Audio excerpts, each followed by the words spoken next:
Hi, and welcome to another episode of Pearls with Janice. Tonight we're going to talk about resume writing. This is part 1 in a 5-part series here at Pearls with Janice. Part 2 will be how to write a cover letter. Part 3, how to prepare for an interview. Part 4, how to be actively engaged in that interview.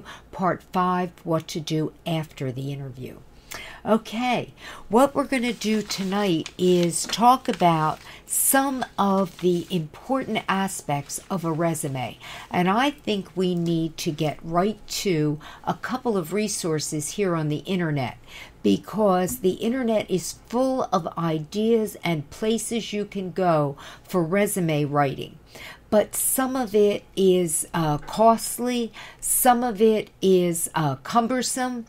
But I found 2 spots for you that are going to be terrific. So let's go to the first one right now. How to format an APA resume. And I found that at www.ehow.com. And you can stop the video at any time to get that URL. Okay? Now, APA is the American Psychological Association, and they have been the foremost in creating formality in all kinds of writing, and resumes are one. Now they're talking about how you want to have the correct kind of paper. The size would be an 8.5 by 11-inch standard acceptable measured sheet of paper. I'm going to add to that you want to go to Staples or any kind of a paper shop and make sure you get true resume paper when you print out your resume to send it. You want to have either eggshell or bright white. And when you see that paper, you're going to see the difference between that and actual printing paper. Okay. Number 2, ensure that your resume is printed with proper margins. And when they talk about the margin at the top and the bottom and on both sides of the resume, they're trying to make the resume appealing to read so the reader can get in it and get out of it and make a decision. Hopefully a decision to call you in for an interview. Okay, number 3 is maintain consistency in your sentences and phrasing structure. I am going to recommend that your sentences, as they call down here, gapping, incomplete sentences, it's short phrases. When you see the next resource, we're going to use short phrases. We're going to start each one with a verb. Most of the verbs are going to be past tense, meaning it's something that you had done in the past. Any verb that is present tense, it means you are still doing it. Okay? All right, so you can visit this site once again on your own and read through it. But right now, I am going to take you to McKendree University. And McKendree University is a small university with a long heritage in Lebanon, Illinois. And they can be found on Facebook. I looked them up because when I found this on the internet, I thought, wow, this university must be wonderful because this document is spectacular. So you make sure you get down this URL, okay? And it's McKendree University, the Career Services Resume and Cover Letter Guide. And it was written by Jennifer Pickerel. She has a master's, and Jill Bonet, and she has a master's, and they are director and assistant director of career services at McKendree University. And you wait and see what we're going to have here. Okay, I have the pages marked off. First of all, obviously, they're going to talk to you about the purpose of a resume. Why you need a resume. Now, you need a resume, and you can go back and read this after, but you need a resume so that it stands out in the crowd when there are 100, 200, 300 applicants sending in a resume for the same job that you want. You have to make it stand out in the crowd. Okay, so that's our goal for tonight. By the end of the night, by the end of this program, you're going to be able to do this. Create a wonderful resume. Okay, I want to go to page 6. All right, now this is page 5. Page 6, transferable skills checklist.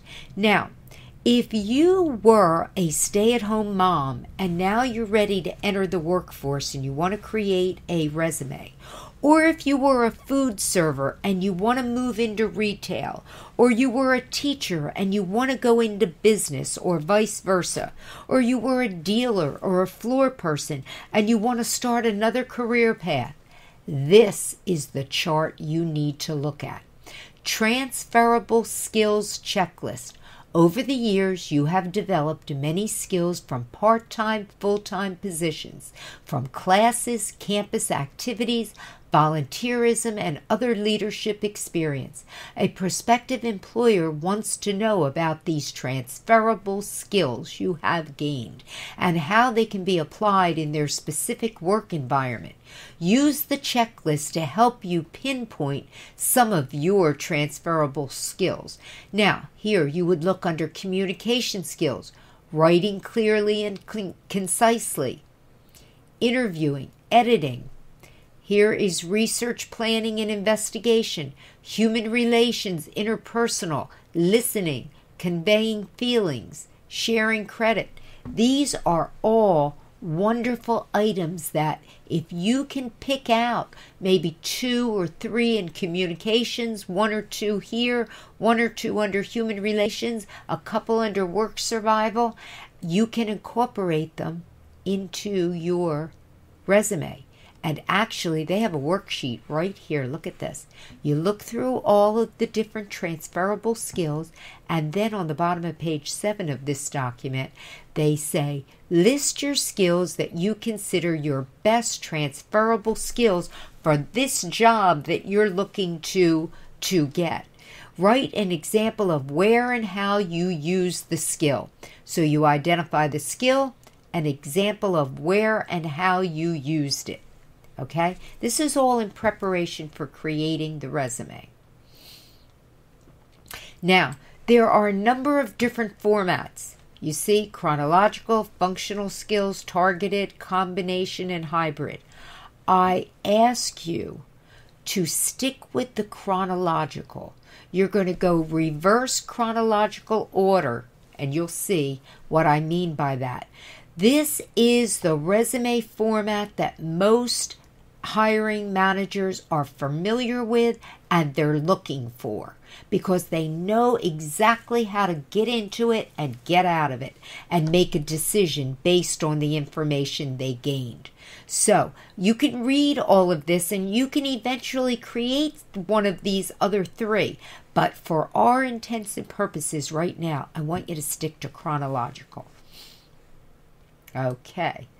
Now, basic content of a resume. Here they have, obviously on the top, you're going to have your name, your address, city, state, zip code, phone number, and email. Now, listen carefully. You have 1, 2, 3, 4 lines taken up there.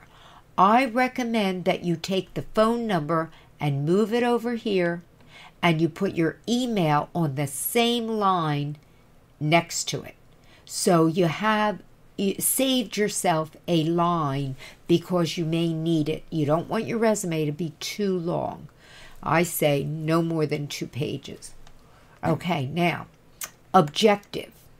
Here's another thing. I do not recommend that you use objective up here. I would rather you use qualifications. So you looked at a job in a newspaper or on your email that you get notices of jobs in your field, and you now create a portion on the top of your resume that says qualifications right here, qualifications, and then you bullet 1, 2, 3, 4. What are your top qualifications? Your education, your experience, your skills and knowledge that would make you perfect for this particular job. Okay, now everything else on this I'm 100% with, but the objective, I do not see it as valuable as qualifications, okay? Now, education, I love this. Title and degree and major field. Name of the institution, date of graduation, and your grade point average. Next, if you have honors and awards, now your work experience. This is most important. This is where chronological order from reverse order, chronological reverse, your most recent position that you held. You put the name of the company you worked for, the dates you worked for them, and then I'm going to show you how to use short phrases starting with a verb that will identify all of the skills that you used in that position. Okay? Now, if you have any activities or volunteerism, that is absolutely fine. You can add that. Now, this next page, they have a variety of other headings that you could choose from. Now, be careful. If you decide that the position that you're applying for is one with that has to do with computers, then you're going to definitely add some more information about your computer skills. You can pick professional experience, memberships, any of these kinds of things, but you're not going to pick too many. So go through this list, and you don't have to add these additional headings, but if there's one or two of them you'd like to, you can. Now, here is how to list name and contact information. This is your beginning of the resume. In general, list your basic information for your resume in the following way. Name, street, city, state, zip code. Again, I say, put your name on the top line, put your address, city, state, zip code on the same line, phone number and email address on the same line. So instead of 1, 2, 3, 4, 5 lines, you're going to use 3. Okay? And then here are a few tips to remember. Here's an example. They have Mr. John Doe. Now again, I would put 123 and again I would highlight it and center it. But John C. Doe, 123 unknown street, I would put here Nowhere, Illinois, 65 whatever on that second line. On the third line, I would put your telephone number and your email address. Then, look at this. This is the greatest thing in the world. Now they want you to create the top of your resume right here. And you can do that. This is a workshop. It's unbelievable what they've created and put on the internet. Now, here, this is about the objective. You can read it and you can consider it. But I would rather see qualifications. What are your qualifications that make you the perfect person for this job? Bullet, bullet, bullet, bullet. Could be a degree you have, could be a position you held, could be a skill you have. Okay? So qualifications. Now, this is an example of the profile and summary. All right? And they want you to try it, but I don't recommend you need that. Okay, now this is so important. Education. Here's an example. Bachelor of Arts in Speech Communication, emphasis in Public Relations, May of 2012. McKendree University, Lebanon, Illinois. And here, a second one. Okay, give it a try. Now, sometimes people put the name of the university up first, and then the degree and the date. That's absolutely fine. So if you reverse that, there's nothing wrong with it. Okay, especially if you have 2 different degrees, say a bachelor's and a master's from the same university. And then they have a little worksheet here for you to try it. Okay, now we're going to go how to list class projects. This is if you really haven't had that many positions, but you have had a lot of experience in college. You could list class projects that you created. Okay, now, this is talking about the action verbs that I mentioned. What I did at the last job, I created, I marketed, I executed programs. What was the purpose or the result of doing it? To meet the needs of a diverse resident population. Now see, there's no I here. It just says, created, marketed, and executed programs to meet the needs of a diverse resident population. Now, that would be one of those gappings, a short phrase starting with a past tense verb. And you can have 3 past tense verbs in the same short phrase. Okay? And enforce campus policies to ensure that. Now, they're going to switch this around by organizing fundraiser with Residence Hall. You're going to see later on. I recommend you read all of this. But this is the point. You want to get to this. Okay? And you're going to use it under the name of the employer. You'll see. Okay, now they want you to give it a try. What was your title? Administrator of Training and Development. Dealer. Resorts International. Location, Atlantic City, New Jersey. Caesars. Dealer, Caesars Casino Hotel. Location, Las Vegas, Nevada. Dates. And then you use a verb. Okay? It can be a verb about public relations. It can be a verb about the calculations you had to do on the job. It can be just specifically the fact that you dealt cards. Okay? And calculated payouts, etc., etc. Okay? So give it a try. Now, there's so much way to... Look at this. Is this fabulous? What are some good action verbs for those bulleted statements? Use this list of action verbs to write your brief accomplishment descriptions on your resume. Okay?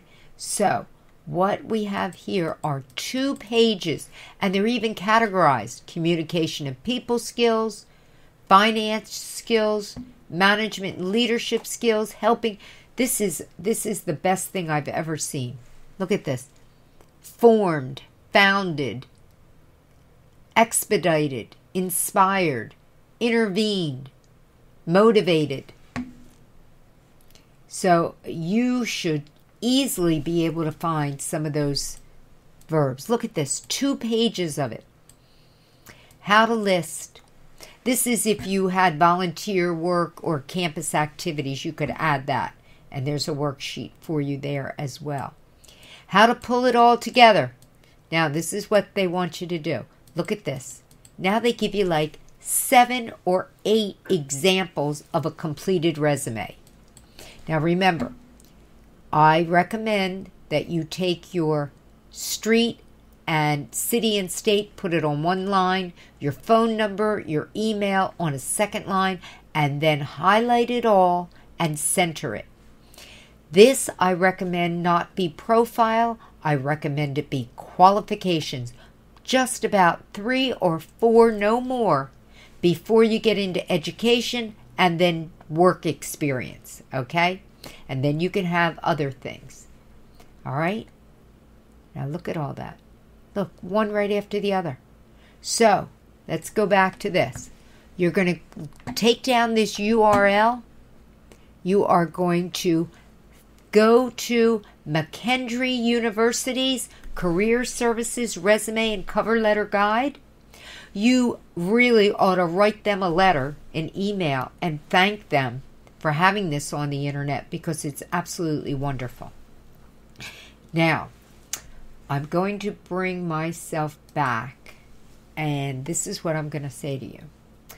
If you truly create a resume similar to what we just talked about, and you put a lot of time and effort into it, creating the right verbs and the structure and proofreading to make sure your spelling is correct.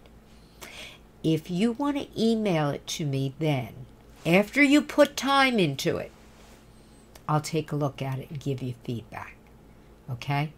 My email is jani2045@gmail.com. Have a nice night.